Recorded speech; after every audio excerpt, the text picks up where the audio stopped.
Welcome to another edition of Odyssey House Journals. I'm Trip Mitchell, and each and every week I am joined by the best newsman ever to come out of the state of Utah. Terry Wood, good to see you. Terry Wood, yeah. Randall Carlisle. Dick Norris here. Yeah. Randall, it is such a pleasure each and every week to get a chance great. to meet some amazing people in the recovery community. I apologize for my voice. I have a chest cold. You, so my voice is deep. You sound like a anchorman at the mighty CKLW There you in go. Windsor, like Ontario. I used to be, yeah. I always joke when my voice gets deep like this because of a cold. I always wanted to sound, the guy I always wanted to sound like was the announcer who does the thing for Law and Order SVU in the criminal justice system. And so That guy got a lot of work. well, I mean, We'll digress for a second here, but Law and Order was a TV series, and you're young, so you won't know this, and we're going to introduce you in just a second. Law and Order did 43 different spin-offs, and it was a TV series set in the East Coast, and at the end of the run, it employed 8,220 actors over the course of their whole thing. Wow. People, that was their only and TV it's still credit. in reruns everywhere, so a lot of money there. Yes, yes, indeed. Well, the purpose of this show is not to talk about esoteric broadcasting, but to talk about recovery and how there's so many amazing people in the state of Utah who are there for you, your friend, family member, anyone who's been hit by addiction, whether it be drugs or alcohol. And both Randall, Lee, and I, who put this show together, we're all volunteers. Randall and I are members of AA, and we've seen what addiction can do, and this is our small way of giving back to the community and trying to let people know that there are answers. And Randall, after retiring after 52 years in the news Something business, like that, yeah. you've had a chance to work for Odyssey House, and you love it. It's the best job I've ever had. I can honestly say that. It's just because Odyssey does a lot of good things in the community, changing people's lives, and one of the things I like, and I'm not demeaning TV, is it's a non-profit, and TV is very much a for-profit oriented business. Well, unless I run a station. Yeah, Yeah, then they're non-profit. Enough said. He drives a Subaru or something. So, no offense to Subaru owners, but it's just, to me, it's very fulfilling, and I go home and I sleep very soundly at night. Because I know we're doing good work, and it doesn't work for everybody, but it's an outlet for people who are seeking to reclaim their lives, and to be a little part of that, really small part of it, is really fulfilling. And Odyssey House is an amazing program, and we're going to have someone in just a second talk about how great it is. But there are... Maybe not. You don't know. Okay. Yeah, we did in the green room, we talked. I think this is going to be a very smooth show. You and I don't have to get involved. But Odyssey House is great. If you don't have the resources, they can take care of it. It fits a whole wide range of incomes and that sort of thing. But there are other great facilities, other great people and programs, and that's what we talk about in this show. And we're going to put a phone number up at the bottom of the screen right now. If you've got someone that you're worried about, including yourself, picking up the phone and calling and talk to someone who's an expert in the field is the smartest thing you can do. Because when something's your problem, the second you tell someone else, it's their problem as well. And one of the hardest things to do is admit you have a problem, as we all know. So, and since we are on podcasts, audio only, that number at the bottom of the screen doesn't mean much, does it? So if you can see it, you've probably been drinking too much. If you're listening to the podcast and you can see our number on our website. 801-322-3222. Okay? Boy, that sounds... Can you do some voiceovers for me? I've got an audition later. But the deep voice is going away after a day, so... Okay, we're concerned. And the other thing, too, about Randall retiring from the news business, he still puts on makeup every morning going into Odyssey House. if you're just listening, I gave a dirty look to Trip, okay? But it was just a dirty look. It did not indicate that I was number one. Who do we have today for our guest? Windell is one of our clients. He's in our adult house, and I got to meet him. Was it last week? I think it was. Thursday. We take 2 clients from our various houses to VOA detox facilities once a week to talk to the people who are sitting there, not necessarily to recruit them, but to have them because they're at a stage where they're just going through detox, to let them know what kind of treatment is available And so we take our clients and different clients every week, and we don't prompt them to say anything. They're just there to answer questions because there's a lot of concern and interest and whatever of somebody who's going through detox at the time. And Windell came last week, and I was so impressed with his story and how he's doing in Odyssey House that I invited him to be on this podcast. So, thank you very much. Windell, thanks for coming out. Yeah. So you've had an interesting story. We talked a little bit about it prior to the show. You have not had the easiest route to get to where you are right now. Can you start out and give us kind of a little backstory about how you found drugs or alcohol? Well, I mean, other than like my upbringing, it's always been in my life. I think when it comes down to like really wanting to change my life, I started taking hold of it in like around 2012, around 2011. I was just sick of the lifestyle, man. I know I'm better than that, and I was pretty much had hit rock bottom with myself in life. Up to that point, I was about 27 years old. I'm 34 today. Today. Well, 33. Sorry, I turned 34 in like a week. Okay. 2 weeks. happy birthday ahead of time. Thank you. And you didn't, probably 6 or 7 years ago, you didn't think that 34 was a lock. No, 6 or 7 years ago, I didn't think I'd even be alive, honestly. So yeah, with that, I think what kind of dawned on me is just the way my lifestyle had impacted other people, and that I had actually really felt bad for like doing what I had done, But also too, it's the reflection part where you start to understand who you are and you see yourself in the raw. I mean, like hitting rock bottom, it's different from everybody. My version of it was like just the lifestyle, man, selling drugs, embracing it. At that point, I didn't even have kids, and so since then, it's even hit me even harder. My daughter's 4 years old, and I love her with all my heart, man, and so. I believe, anyways, I give my recovery all that I have and some because of that. I don't want that to be that practice that I was kind of raised up to believe to be any practice that I want to pass on to her generation. But yeah. One of the things that struck me when you were talking about your story was the fact that you grew up in a family where drugs was acceptable. So right. It wasn't like, I mean, you hear of a lot of families saying, that's not acceptable. Can you sort of elaborate a little on that? Well, I mean, when it comes down behind like certain practices and culture within families, I mean, yeah, smoking weed and drinking was something that was accepted in the house, as family. To even speak on it is kind of hard sometimes because like I love my family, you know what I mean? I still do. Unfortunately, some of us aren't doing the best. Some of us can do better. And on the other side of it, though, there's... So when as a kid, do you have a conscious memory of people in your house smoking weed and drinking? Yeah, and it's not... Yeah, I do. How old were you when you... And did you realize that was wrong? Shoot, I didn't realize that was wrong until I was about 27, 28 years old. Wow. That it had been instilled in me as a kid that, that's just the way things are. This is who we are, you know what I mean?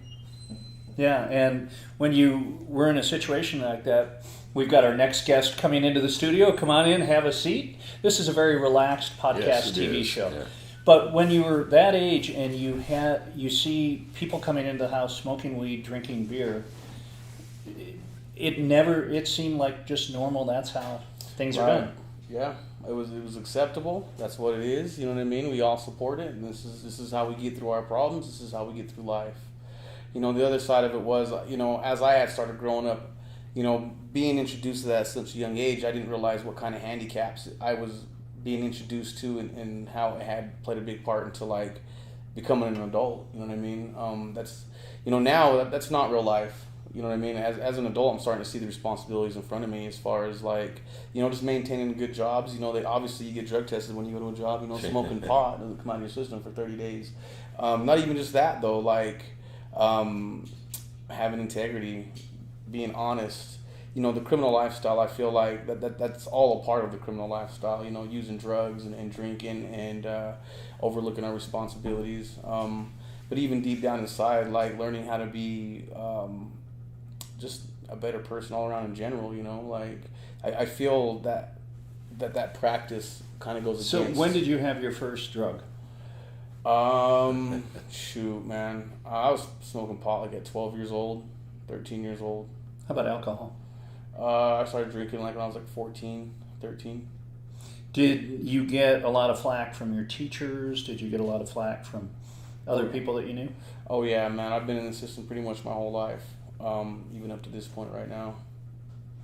When was it that, so you got into the system, crime was part of what you needed to stay in drugs, I would assume. Yeah. What kind of crimes? I have a history, man. A lot of different stuff. Possession charges, public intoxication, assault, firearms charges at a federal level. I've been to state prison like 2 times. I mean, yeah, it kind of speaks for itself, I guess. And after, as you mentioned, when you got to be 27, all of a sudden you realized that this is a pattern that's not going to end well at all. Right. I mean, I feel like at the age of 27 is when it kind of really started dawning on me, in between like choppy work history and selling drugs and stuff like that. Like, you know, I wanted better for myself. And I think at 27 too, what it was is like some of my friends that I had grown up with were doing a lot better than me as far as like, you know, just all around like stability. You know what I mean? I didn't have a good work history, and primarily my source of income was from selling drugs, you know what I mean? So there's the part where like I'm not experiencing the structure of kind of what being an adult is all about, and I was just kind of living without, being antisocial, I guess is what you could say it is. That's hard to put down on a work resume, isn't it? Right. I'm As a a good frame of- salesperson because I sold drugs Right, all right. these years. That frame you know. references are tough. Right. A lot of the guys you sell drugs to are very reluctant to answer forms saying that you're very reliable, and if you say you're going to be there, you're going to be there. So what was your, you mentioned rock bottom. We all refer to that in recovery. What was there one specific point that got you to that point? I feel like I was like kind of losing my mind in certain areas. I just didn't have a grasp on like the real reality of what was going on around me. You know, being 27 years old, still selling dope, and partying every day and night. You know, and I think also a part of it too was like seeing I had, you know, a part of that crowd of people. There was a younger generation getting ready to come up too, and you know, I just didn't see myself progressing in life, you know what I mean? Like, period. Like, I was degressing, and then there's the part where it's like, dude, I know I'm better than this. You know what I mean? Were you homeless at any point? Yeah, as a matter of fact. So, like, I quit selling drugs at like about 27 years old and stopped even dibbling in it, and then like, I think it was like the best thing I had ever done for myself, because what it did is it didn't, like, that's what rock bottom became for me, is like after I started selling drugs, like I became homeless. And then I struggled. After you stopped selling drugs. Right, and I struggled and kind of got back into it a little bit, right? And then I went to prison for my first time, and when I was in prison the first time is when I kind of was able to take that time out and reflect on what I was doing, and, you know, how I had kind of fumbled the ball on it, you know what I mean? Like, okay, I didn't want to sell drugs no more.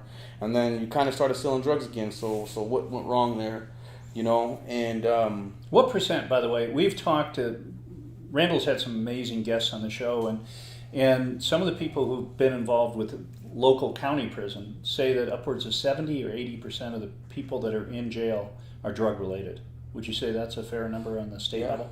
Yeah. What a... I know. It's incredible. If you could solve that problem, our prisons, you know, would be empty. Think about that. 70 or 80% Yeah, of the people who go to prison or jail are there on drug related, from different walks of life. I mean, and that's and not necessarily drug charges, but could be things that drugs cause them to do. Right. That is just astounding. Right. So how did you work your way into Odyssey House then? Because one of the things I hear about him at Odyssey, because I hear people talking about some of our clients, and he's a leader in our adult house, and people look up to him. So you're doing very well. How did you get into Odyssey House after all those years?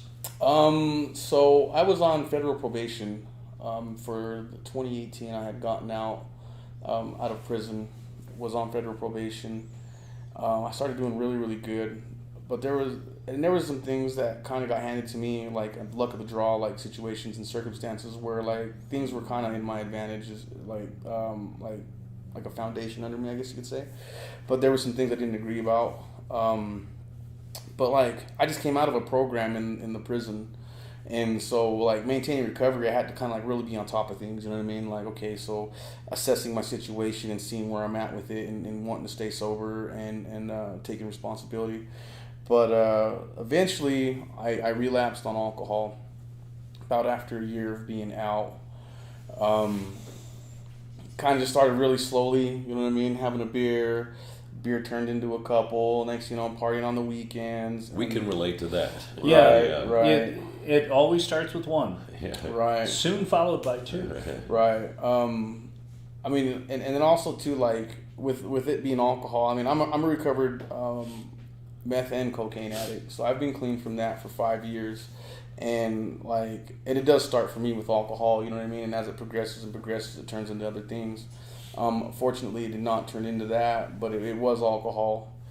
I partied the night before at a friend's house, and then the next day I was going to take care of a personal client for me. I was self-employed at the time, and I fell asleep at the wheel going to that client on Mountain View Terrace.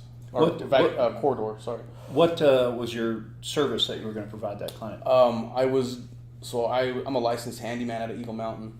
Okay. And I was going to do some work on a house out in Grantsville. So I was on the freeway, basically. So I was going to cut through, I think Highway 70 it is, that's back there. That goes towards Tooele from Eagle Mountain. It's one of the freeways back there. Yeah. And but I was on Mountain View Corridor, and that's where I fell asleep. I mean, literally fell asleep. I don't even remember like closing my eyes. I actually remember like skidding across the freeway out of the vehicle. I stand up. You know, I had road rash all up and down the back of my head, and my elbow was bleeding. I see my car, it was rolled over. I just kind of stepped off the side of the freeway. All the traffic had stopped. And yeah, so that they had taken me to the hospital. No broken bones, no fractures. I was really surprised about that, you know. How was the road? The road was fine. So you were skidding across, you didn't do any damage? No, I didn't. Luckily I didn't hit nobody else. I didn't cause damage to the freeway or nothing like that, you know. And so, they released me from the hospital.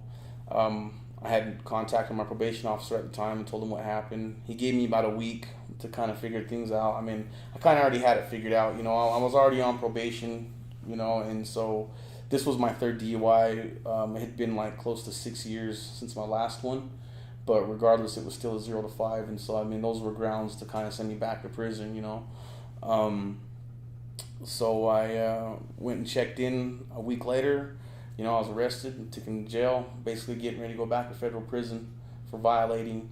The whole process of the case took close to about 11 months, and when it was all said and done with the DUI, you know, my attorney's like, so what do you want to do, man? You know, you could either go do a couple more months, and then we can let you out on probation, or you can come to drug court, and we can get you in the Odyssey House.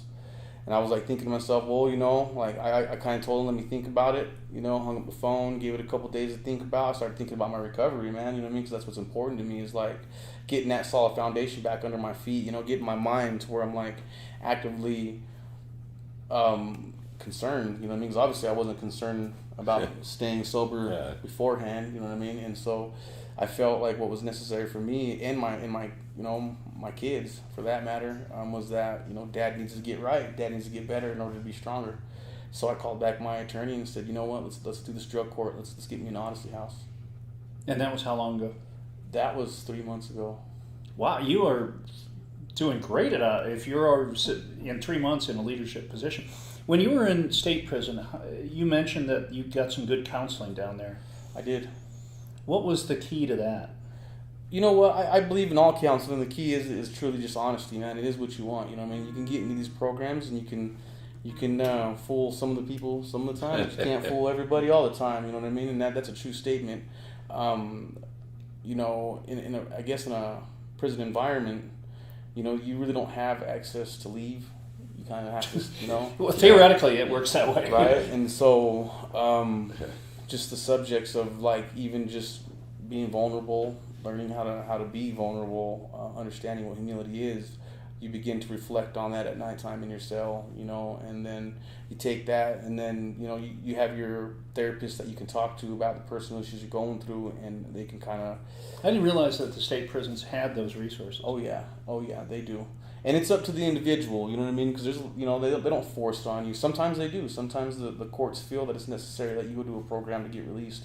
I just jumped into it, really, honestly. I was actually IOP'd out. I mean, not IOP, IPP'd. And I was in a county jail, but I was still in prison.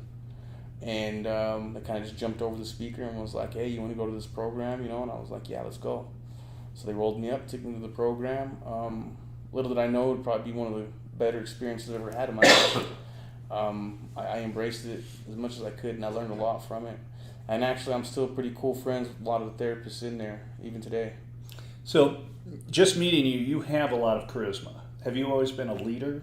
Is it something that... Yeah, I always have been. I guess in the negative aspect of things, I was the guy who said, this is cool. You need to do this with me. You know what I mean? Let's go sell drugs and party. And I'd buy drugs from you. That's crazy. And I wouldn't sell them to you. Not kidding. No, I'm just kidding. No, and so yeah, I guess you could say that's always been a characteristic of me. And so now you have kids. Yeah. And you mentioned that daddy's got to get right. Right. Is that something you think about every day? When temptation comes your way, what are your thoughts? What are your go-to thoughts? Before my daughter was here, while the mother was still pregnant, it took me a minute to realize that I was actually going to be a dad, and I started actually participating in unhealthy behavior at that time. I wasn't ready to quit. Unfortunately, I did go back to prison around the time that she was born for about 3 years, and just seeing her over pictures and writing letters, calling. Eventually, I was able to call and talk. Kind of made me assess where my life was at that time, and even today. You know what I mean? I think about my daughter every day. That's fantastic. Every day. We refer obliquely to Odyssey House, and everybody knows it's a behavioral health treatment program. What things do you actually go through at Odyssey House that have helped you? I mean, what do you...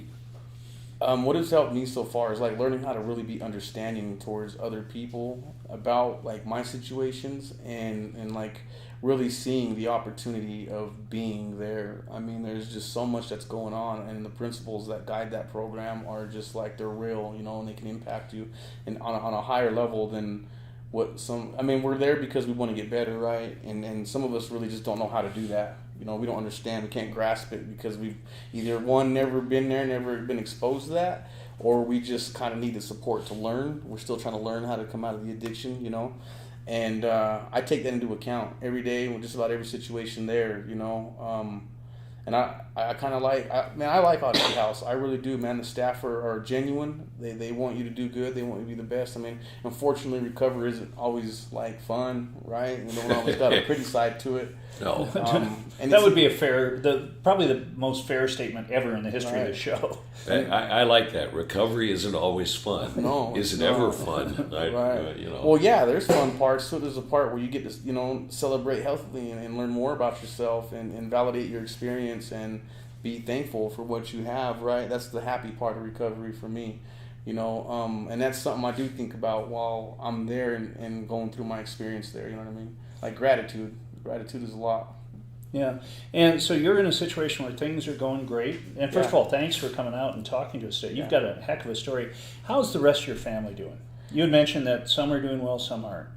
They're doing good. They're doing good. They're doing well. I mean, at least for what I'm sure a lot of them are happy for me right now. You know what I mean? So I'm definitely. Can you be a role model even to your parents or brothers and sisters, cousins, that sort of thing? Right, and that's kind of my goal right now in my life is to be that role model, because I mean, they're probably not doing the best. They could do better, and I feel like if I could demonstrate and come out of kind of a similar situation, then they can do it too, and to be that example. I mean, for me, that sets a lot of responsibility on my part. I would guess that you've thought at least a little bit about maybe getting into counseling and helping people. Is that a fair guess? I have. I bet you'd be pretty good at it. Thank you. I mean, yeah, you know what? It's crazy you say that, because in Odyssey House, I'm always that guy that when new people come, I'm always checking with them and seeing how they are, and not just to spark conversation to get to know them. I mean, I come back 2 days, 3 days later, you know what I mean? Or even some of the guys that kind of well, I don't want to be in this program because I don't think it's for me. I usually try to like encourage them just to stick it out and tough it out, because there's stuff here, you know what I mean? There's so many opportunities to being in this program. You just don't see it right now, you know what I mean? This is the part about learning where we disagree, you know what I mean? Like, but rules are there for a reason, and the program was built to help us. And Randall, you see this all the time. Someone comes in and they're just having trouble. When that light goes on, that's an amazing thing. It is incredible, and it does for some people, and others it never does, and they leave. You've seen that. Yeah. People walk out. But probably because of you, there's probably a lot of people who have stayed. Because I've talked to people who walk out. We call it leaving against clinical advice, yeah, LACA, and people try to talk them out of it, but sometimes it's just, these rules are stupid. I can't live like this. And this small things like not smoking, that's a huge deal. Well, that and every other rule that exists, So how do you talk them out of it? I mean, I come to you and I say, I'm done with it. I've been here for 3 days and people are not beating me up physically, but criticizing everything I do. I'm breaking all the rules. What do you say to me? Well, I don't think it's the advice I can give. I believe it's the example that I can show first, like, and a part of that is like connecting with one another. You know what I mean? Like being real with each other. Like, this is hard, but we can do this. And I'm your friend, man. If you got any questions about anything about the program, you're welcome to come to me and sometimes just relating at that level with them. Like, okay, this is kind of what I'm dealing with right now, and this is kind of how I get through it, and on a healthy level too, within the means of like the structure of the program, And it's not that bad, and I commend them. I always try to commend those people that are in the program, like they're doing good, even though it feels like they're probably not because of like everything coming at them at once. You know what I mean? And like, man, that's a good question. You say that because like for me, he has won a show. Huh? He has one good question. One good question to show, so I've shot my limit. Okay. But yeah, just being real with them and helping them understand that like this is the best choice you've made for yourself.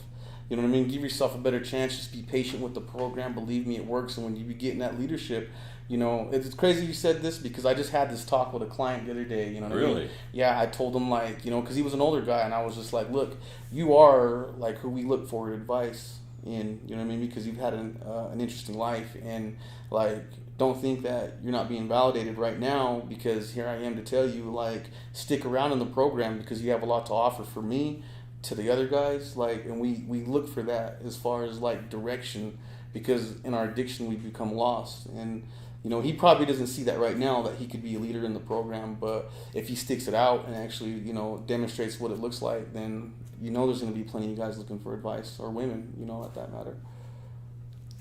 I just hired him to work for Odyssey House. I mean, Wendell, I've got another job offer. Yeah. How would you like to come work for a TV station? I want you selling TV time. That would be cool. But I think probably you are going to make some amazing difference at whatever you do.